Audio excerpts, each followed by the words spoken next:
பாதாள கடவுள் யார் தெரியுமா? அவருக்கு கொடுத்த வரம் என்ன? ஒரு இருண்ட குகையின் வாய் என்ட்ரன்ஸ் இடம் வெளிச்சத்தின் ஒளியில் இருக்கிறது. உள்ளே புதிர்களை சொல்கிறது. அந்த வீரர்கள் குகையின் வாய் என்ட்ரன்ஸ் உடன் நிற்கிறார்கள். அவர்களது அத்துடன் எதிர்காலத்தை எதிர்கொள்கின்றனர். அந்த எவரியல் உடல் அந்த வீரர்களுக்கான உதவியாக இருப்பது போல தோன்றுகிறது. உள்ளே உள்ள தாக்குதலின் போது வீரர்கள் மோதுகிறார்கள் அந்த பாதாள கடவுளுக்கு எதிராக. அந்த போராட்டத்தின் மையத்தில் அவர்களின் வீரத்துடன் நிறைந்த அந்த துப்பாக்கி தற்போது உள்ளதை காண முடியும். அந்த மாயாஜாலத்தில் அமைந்த செயலில் அன்புடன் நிற்பவர் அந்த கடவுளின் பெருமையை காட்டுகிறார். அவர்கள் அனைவரும் மீண்டும் ஒன்று சேர்ந்து அந்த பாதாள கடவுளுக்கு எதிராக போராட தயாராக இருக்கிறார்கள்.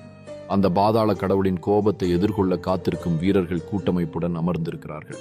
அந்த போராட்டம் தொடங்கும் போது வீரர்கள் ஒரு புதிய உற்சாகத்துடன் முன்னேறுகிறார்கள். அந்த போராட்டத்தில் வீரர்கள் தங்களின் பயத்தை மறந்து சென்று இந்த கடவுளுக்கான போராட்டத்தில் ஈடுபடுகிறார்கள். வீரர்கள் ஒன்றிணைவதாக உணர்ந்து செல்கின்றனர். அவர்கள் எதிர்கிறார்கள் அந்த கரிய உயிரினத்துக்கு. ஒரு வீரர் அந்த கரிய உயிரினத்தை கண்டு தன் முழு சக்தியுடன் அவரை எதிர்கொள்கிறார். அந்த மயக்கம் காலத்தில் வீரர்கள் புதிய உற்சாகத்துடன் முன்னேறுகிறார்கள்.